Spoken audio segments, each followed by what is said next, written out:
eu quero meditar rapidamente com os irmãos num texto bíblico muito importante para a nossa vida. Na verdade, quando nós olhamos a Bíblia de uma forma muito geral, ela é importante para a gente. Não há texto que seja menos importante ou mais importante. Na verdade, a palavra de Deus toda tem a sua importância. Nós é que fazemos uma diferenciação muito grande e achamos que alguns textos o Senhor fala mais conosco, outros o Senhor fala menos conosco. Esse é um fato. No entanto, quando nós observamos e deixamos que o Espírito Santo de Deus venha trabalhar o nosso coração, venha trabalhar a nossa vida, nós vamos ver o grande mover de Deus. Nós vamos sentir a grande ação, a ação restauradora, a ação curadora, a ação que nos edifica, a ação que nos dá forças para seguir em frente. É a ação do Espírito Santo de Deus na nossa existência. E é um texto que chama-me muita atenção. Está em Filipenses capítulo 2, versículos 13 até o 15. Ouça com atenção esse texto. Filipenses capítulo 2, versículo 13 até o 15. Pois Deus está sempre agindo em vocês, para que obedeçam à vontade dEle, tanto no pensamento como nas ações. Olha que texto maravilhoso. Olha que texto magnífico. Pois Deus está sempre agindo em vocês, para que obedeçam à vontade dEle, tanto no pensamento como nas ações. Estou lendo na versão Nova Tradução da Linguagem de hoje. Façam tudo sem queixas nem discussões, para que vocês não tenham nenhuma falha ou mancha.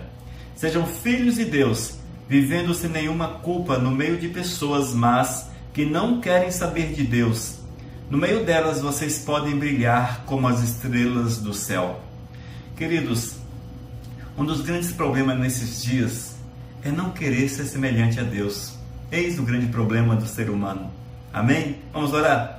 Deus amado, nesse momento eu quero clamar que Tu venhas nos trazer a revelação da palavra. Que Tu venhas falar conosco de uma forma, Senhor, para que nós possamos entender o Teu querer e que seja uma palavra de edificação para os nossos corações, de aprendizado, Senhor.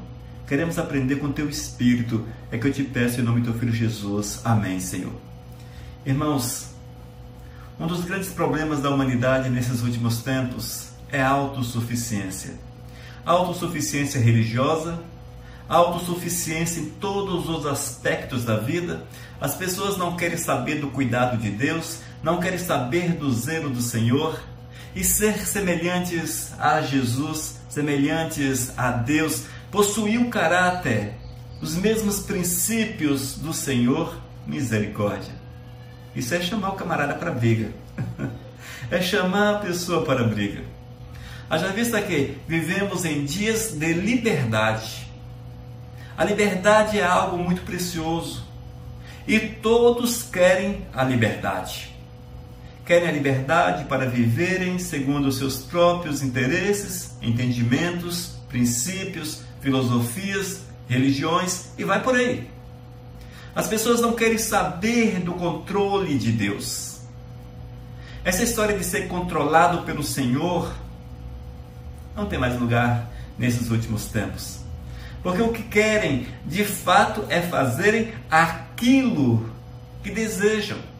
É colocarem as suas vidas nas próprias mãos e viverem assim, dominando a sua própria existência.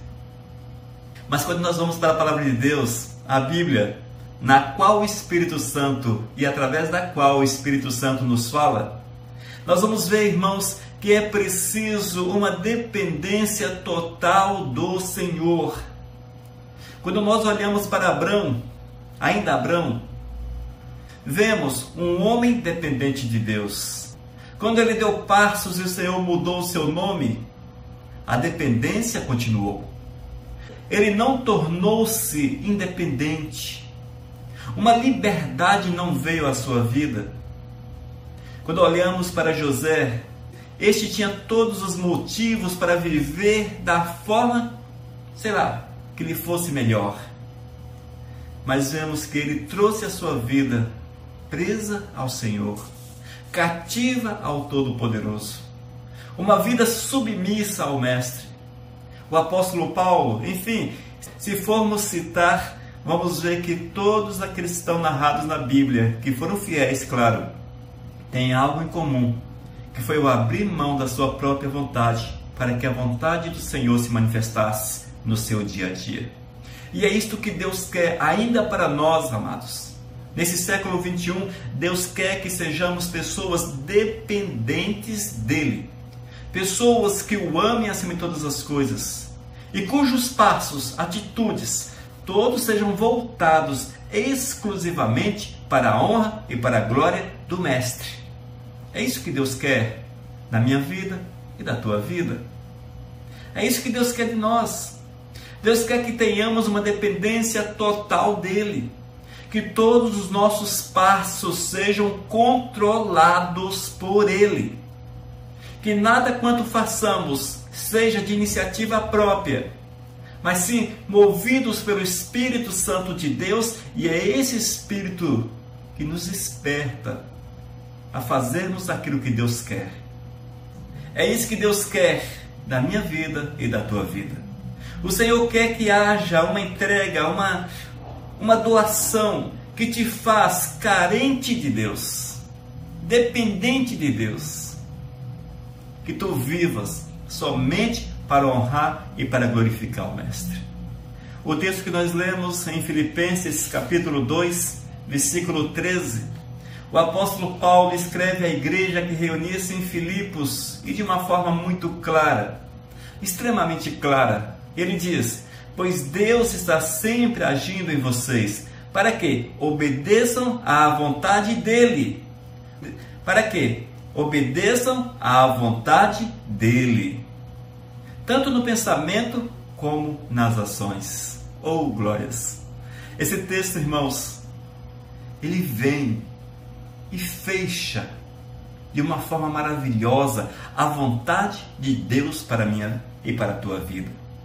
No texto, o apóstolo Paulo é extremamente claro, ele fala de uma forma que todos compreendem, não há meias palavras, ele fala, irmãos, de uma forma que a pessoa que é simples, como aquela que é extremamente culta, consegue compreender, entender e colocar em prática.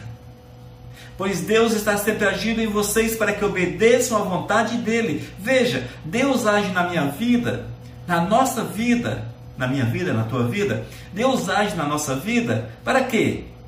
Para que sejamos obedientes à sua vontade. Olha só aquilo que Deus quer. Veja o que Deus quer. Deus quer que a nossa vida seja marcada por uma obediência completa aos seus princípios. Nós temos obedecido a Deus?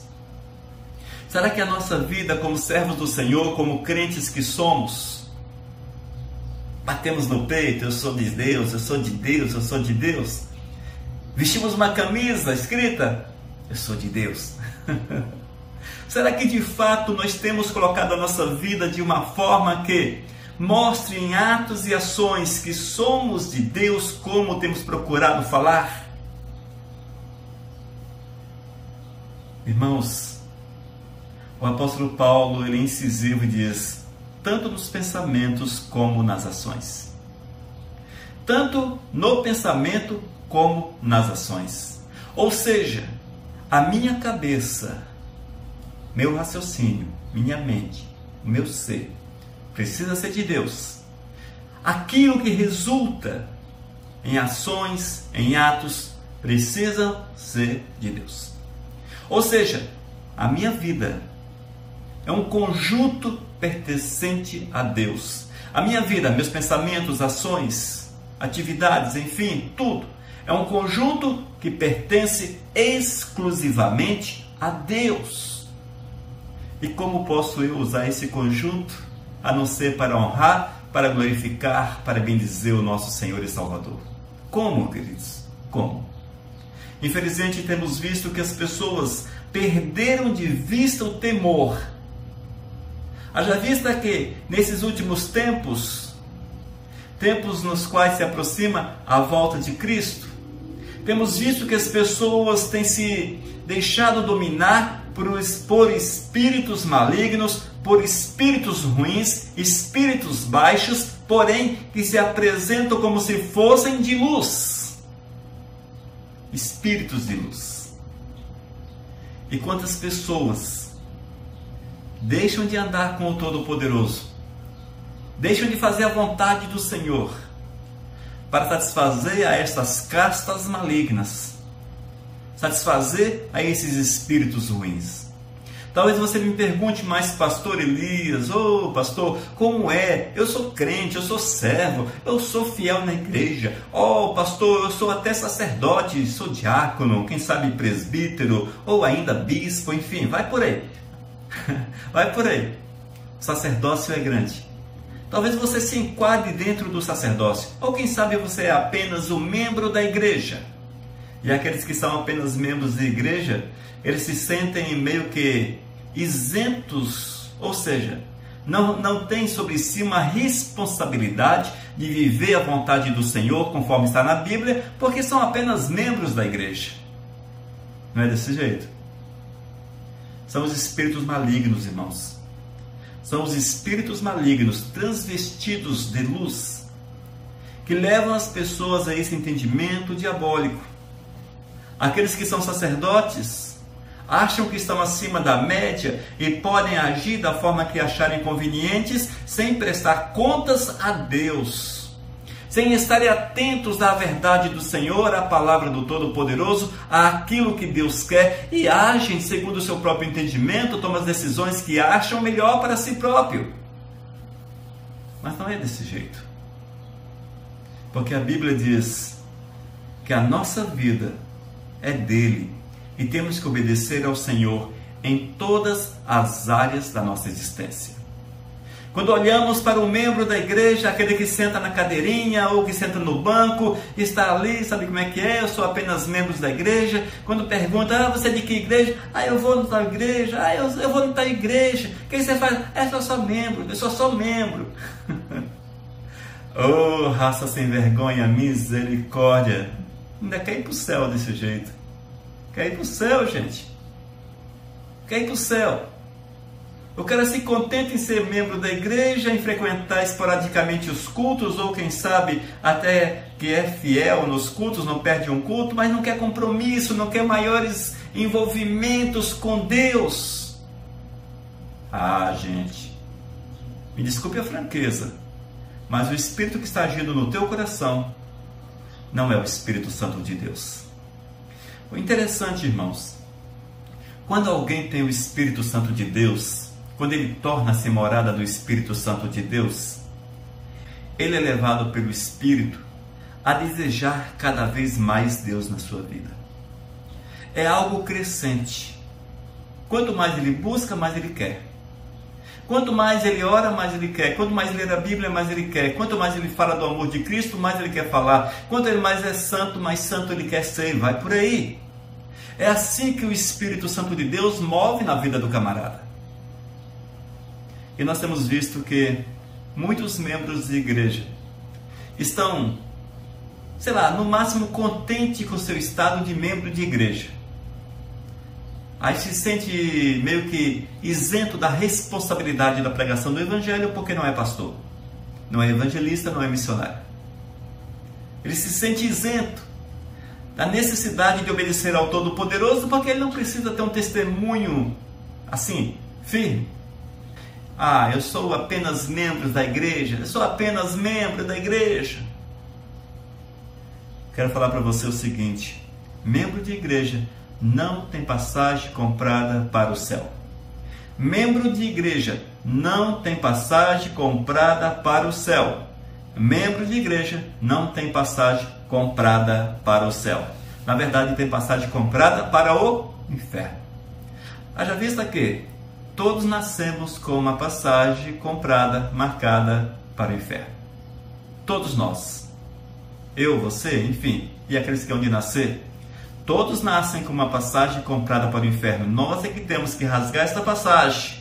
Claro, é Cristo que faz isso quando nós o aceitamos como Senhor e Salvador. Amém? Ele quita a nossa dívida. E somos remanejados para os céus.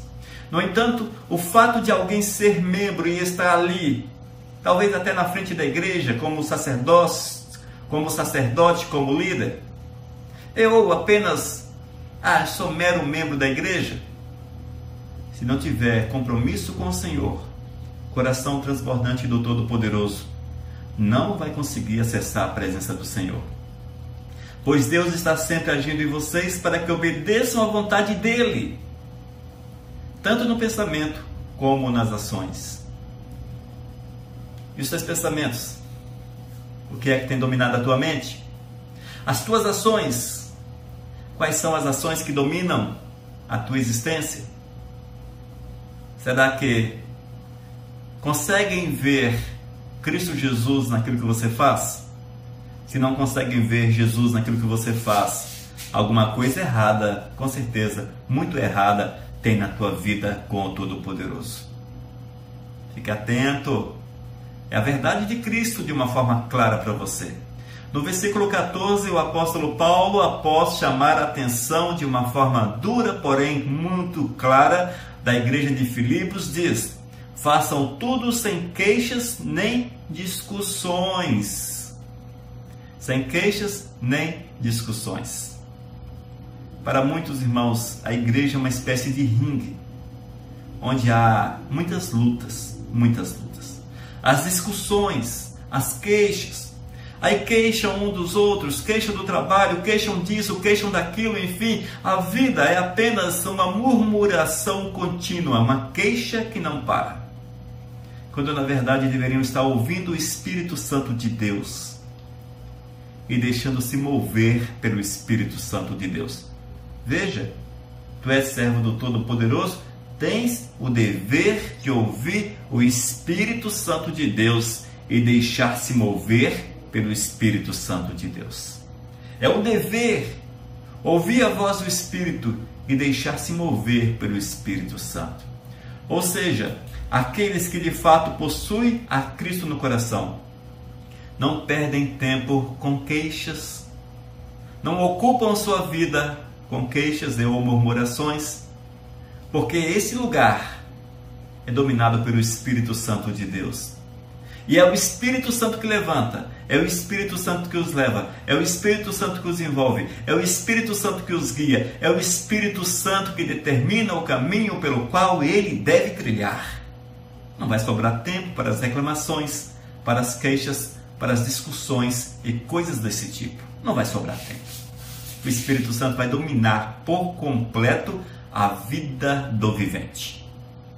E os seus atos, suas ações serão todas para a honra e para a glória de nosso Senhor e Salvador Jesus. Olha que maravilha!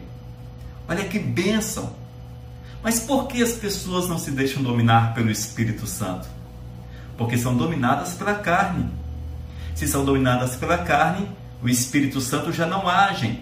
Não são obedientes à vontade de Deus. A sua mente, os seus pensamentos, as suas ações não são dominadas pelo Senhor, mas dominadas por uma série de situações que não agradam o Senhor. Isso é fato. Isso é fato. Fique atento, irmãos. Fique atento a essa realidade. Nós temos que trazer a nossa vida aos pés de Cristo. Nós precisamos trazer a nossa vida cativa para a presença do Senhor. Que todos os nossos atos, Deus seja honrado, seja glorificado, seja bendito. Que Deus seja glorificado, seja bendito. E se não for dessa forma, se não for assim, certamente nós não vamos obter êxito na nossa jornada. E seremos, de fato, derrotados. Meramente derrotados. Simplesmente derrotados. Derrotados pelo maligno, derrotados pelos espíritos imundos, baixos, vagabundos lá do fundo dos infernos, que se levantam, que se manifestam e que conseguem interferir na tua comunhão com Deus, distanciando-o da presença do Todo-Poderoso. Façam tudo sem queixas nem discussões. Faça tudo sem queixas nem discussões. Isso só é possível quando o Espírito de Deus habita o coração do homem. E no versículo 15 de Filipenses, capítulo 2, para que vocês não tenham nenhuma falha ou mancha. Oh, bênção! Para que vocês não tenham nenhuma falha ou mancha. Hoje eu estava lendo um noticiário e que abordava dois grandes líderes do neopentecostalismo brasileiro. Dois grandes líderes. Eles que têm dominado a massa neopentecostal no Brasil. E este jornalista, claro, não era servo de Deus. No entanto, ele conseguia ver algo nesses dois grandes líderes. Interessante isso, chamou minha atenção essa leitura. Ele conseguia ver algo nesses dois grandes líderes, mas o interessante é que ele não conseguia ver Jesus. Misericórdia, meu Deus. Ele não conseguia ver Jesus, mas o que chamou a atenção dele era a dissensão que há entre ambos. A inimizade. Meu Deus do céu, meu Deus do céu. O ímpio olhou e viu em duas estrelas, luzeiros do neopentecostalismo. Ele conseguiu ver a inimizade. A inimizade. Queridos, não é esta a imagem que devemos passar. Não é esta a imagem. Mas talvez você fale, sim, o diabo há sempre de apontar para os seus servos, o diabo está aí, é para apontar, é para difamar isso, aquilo, outro. Mas infelizmente, irmãos, nesse caso, a inimizade é pública. Todos sabem que eles são inimigos. E eles próprios, pelo menos um deles, veio a público e assim falou e mostrou seu desafeto para com aquele outro líder. Tornou-se público. E não há nenhum noticiário que houve reconciliação, ou seja, eu voltei a fulano tal, pedir perdão a ele, para que ele me perdoe, enfim. Não existe isso. Provavelmente não o fizeram, caso contrário, teriam mostrado. Mas a marca que estão sobre eles é a inimizade. É a inimizade.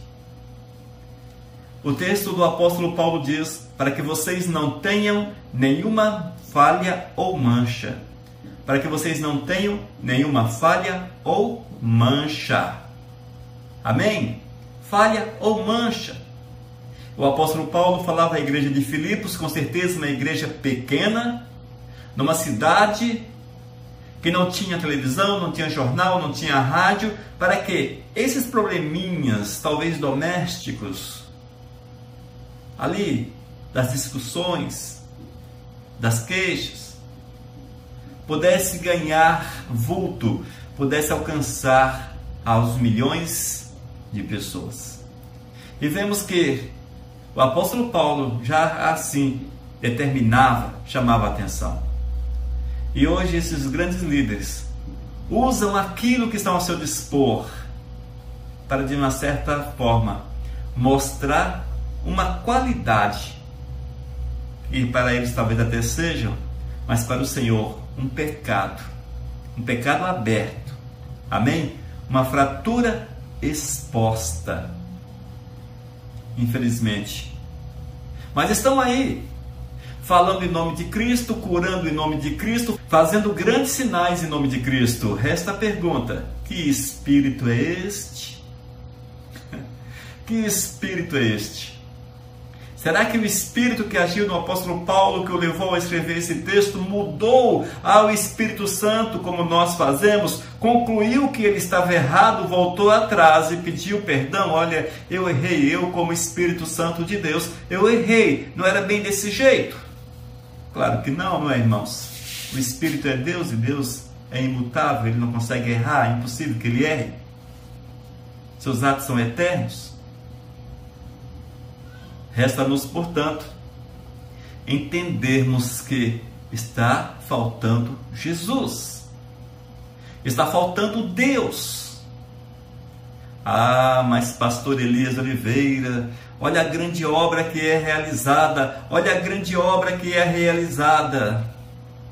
Eu só sei que a Bíblia diz que grandes sinais, aqueles vagabundos lá dos infernos, os espíritos malignos transvestidos de luz, fariam a ponto de, se fosse possível, claro que não é possível, mas se fosse possível, enganaria até aqueles que já são salvos. Portanto, Fica uma explicação. Mas o texto diz, para que vocês não tenham nenhuma falha ou mancha. E eu quero falar para vocês, não tenham falhas, não tenham manchas, seja qual for a espécie do pecado, o tamanho do pecado. Não cultive o pecado, porque o pecado não é de Deus. Gente do céu, o pecado não é de Deus. Seja qual for o pecado. Ah, mas o pecado é por uma boa obra, uma boa questão. Ah, se eu não pecar, vai acontecer isso comigo. Ah, se eu não fizer dessa forma, não vai dar certo. Eu posso ficar pobre. Ah, eu posso ficar doente. Ah, eu posso isso, aquilo, outro. Aí você apela, abraça o pecado para que resultados positivos aconteçam na tua vida. Até que você pode receber resultados positivos olhando pelo lado social, financeiro, físico, enfim, pelo lado material. E Deus? O mais importante, e Deus? A Bíblia diz que onde há pecado, não há presença do Senhor. O pecado separa o homem de Deus. E quando olhamos as cartas do apóstolo Paulo, nós vamos ler algumas relações, algumas listas, onde alguns pecados são enumerados. Evidentemente que é apenas um exemplo, já visto que há muitos outros, mas são enumerados para que nós possamos ter um parâmetro daquilo que é da vontade do Senhor e daquilo que é contrário à vontade do Todo-Poderoso. E ainda no versículo 15, sejam filhos de Deus, vivendo sem nenhuma culpa no meio de pessoas más que não querem saber de Deus. Qual foi a recomendação para a igreja de Filipos? Que sejam filhos de Deus. Que sejam filhos de Deus. Eu quero falar para vocês que cada um de nós, eu quero afirmar para vocês que cada um de nós, servo do Senhor, deveríamos ter em nosso nome Júnior. Todos deveríamos ser Júnior. Elias Júnior, Joaquim Júnior, Cosme Júnior, Leandro Júnior, Letícia Júnior. E vai por aí. Todos devíamos carregar em nosso nome a designação Júnior. Haja vista que somos filhos de Deus. Esse Júnior, claro, fazendo o povo entender, o homem entender, o nosso próximo entender, que somos filho de Deus. Mas, como é que eu posso mostrar que sou filho de Deus se as minhas obras, as minhas ações levam as pessoas a entenderem que sou filho do diabo? E é isso que nós temos visto nesses últimos tempos. As pessoas, através dos seus atos e ações, elas deixam claro que não são filhas do Senhor, mas são filhos da treva, do inimigo, porque as suas ações são más, e aqueles que são de Deus não praticam ações más, não praticam ações más. Não praticam, gente. Os filhos do Senhor praticam apenas ações que são segundo Deus. Eles refletem a glória do Senhor. E no texto o apóstolo Paulo diz: vivendo sem nenhuma culpa no meio de pessoas más que não querem saber de Deus. Vivendo sem nenhuma culpa. Ninguém pode apontar o dedo. Pode até apontar por você ser servo de Deus, enfim, mas não porque você está vivendo na prática do pecado, cultivando ações que o mundo entende como que não são originárias de um coração que possui Deus de fato. E o apóstolo diz: sejam filhos de Deus, vivendo sem nenhuma culpa no meio de pessoas más que não querem saber de Deus. Olha só, vivendo sem nenhuma culpa. E viver sem nenhuma culpa é viver em santidade, é viver em retidão, é viver comprometida com a vontade do Senhor, que todos os atos sejam de acordo com aquilo que Deus quer. Só dessa forma nós vamos conseguir viver sem culpa. Haja vista que essa culpa é em decorrência da quebra de mandamentos, da quebra da vontade do Senhor. Se alguém quebra, ele torna-se culpado. Ele vai viver culpado pela quebra. E nós precisamos, no meio dessas pessoas más, dessa geração ruim, dessa geração que não quer saber de Deus, em outras versões diz, geração pervertida, geração corrupta, geração pervertida, geração corrupta. Eles precisam olhar para nós e vê algo diferente, que é a presença de Deus. O domínio do Senhor na nossa existência. O domínio do Todo-Poderoso na nossa vida. No versículo 13, pois Deus está sempre agindo em vocês para que obedeçam à vontade dEle, tanto no pensamento como nas ações. Nossa vida, ela precisa refletir nas nossas ações que somos de Cristo Jesus, que somos do Senhor, que somos resgatados para viver uma vida nova, uma vida transformada, e dentro do possível que possamos mostrar para aqueles que são o nosso próximo, no seio familiar, na empresa, na igreja, no local onde quer que você esteja, Jesus, mostrar Jesus. É isso que Deus quer para mim, é isso que Deus quer para você. E no final do versículo 15, na qual resplandeceis como luzeiros no mundo, oh glórias! Nós precisamos, no meio dessa geração corrupta, no meio dessa geração pervertida, precisamos brilhar como estrelas nos céus. Precisamos brilhar, irmãos, como estrelas. Todos os nossos atos, tudo quanto façamos, as pessoas precisam olhar para nós e nos ver diferente. Não diferente porque queremos usar uma roupa estranha ou coisa parecida, um costume estranho ou não, mas sim pelo fato de os nossos atos não serem comuns aos atos daqueles que não conhecem a Cristo Jesus. Que as nossas ações sejam diferentes, que a nossa forma de agir seja semelhante àquilo que entendem como obra de Cristo Jesus. Amém? Nós precisamos buscar de Deus essa direção.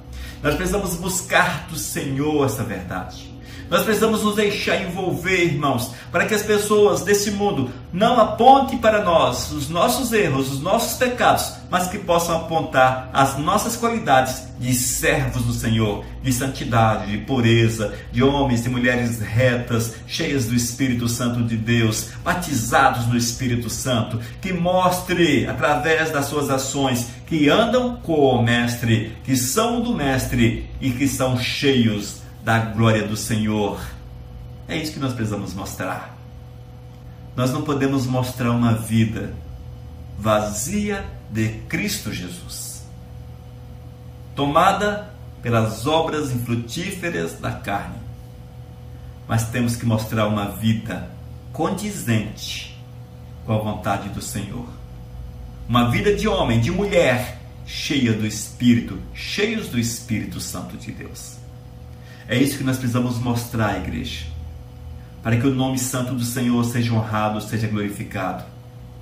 Que tu sejas luz nesse mundo, luzeiros, estrelas, resplandecente da graça do Senhor, para que essa geração pervertida, corrupta, que não quer saber de Deus, veja em você algo diferente e que sejam tocados pelo Espírito Santo a desejarem esse algo diferente. E assim sejam alcançados e transformados para a honra e para a glória de nosso Senhor. Que vivamos sobre a face da terra com o seu objetivo: fazer a vontade de Deus, honrar o Senhor, mesmo que isso nos custe a vida, a família, o trabalho, a saúde, a paz, os bens, tudo quanto temos. Mas que entendamos que o Senhor deve estar em primeiro lugar na nossa vida. Amém? Permita que Deus venha reinar no teu coração e que teus atos, não como esses dos líderes neopentecostais, não sejam vistos como homens pecadores que carregam em si as obras da carne, mas que consigam enxergar em você alguém que assemelha-se a Cristo, cheio da graça de Deus, do poder do Senhor, e que você seja instrumento vivo, usado pelo nosso Senhor onde quer que você esteja. Amém? Vamos orar? Pai de amor, eu te louvo pela palavra, pela revelação da palavra, que tu nos dê o discernimento, meu Deus, para que todas as nossas ações, todos os nossos atos, tenhamos apenas, meu Deus, o desejo de fazer a tua vontade, de satisfazê-lo e permitir que teu Espírito venha trabalhar poderosamente no nosso coração. Alimenta-nos, ó Deus, para que vivamos a tua verdade e tenhamos dia após dia comunhão real e profunda contigo. Desperta a tua igreja, desperta teu povo, acorda o teu povo, liberta do domínio das trevas. É que eu te clamo em nome do teu Filho Jesus. Amém, Senhor. Aleluia. Que você, querido, busque de Deus a direção do Todo-Poderoso. Busque do Senhor aquilo que Ele quer. Amém? Que você veja o grande mover do nosso Senhor e Salvador e que viva a verdade do Senhor a cada instante, a cada minuto, a cada segundo. Que a paz do Eterno esteja contigo, com tua casa e com tua família, e que o Senhor te abençoe. É que eu clamo em nome de Jesus. Amém.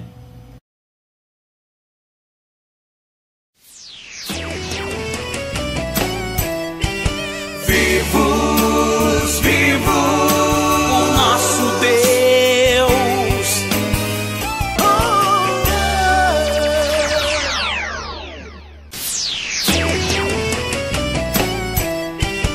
Vivos, vivos, o nosso Deus.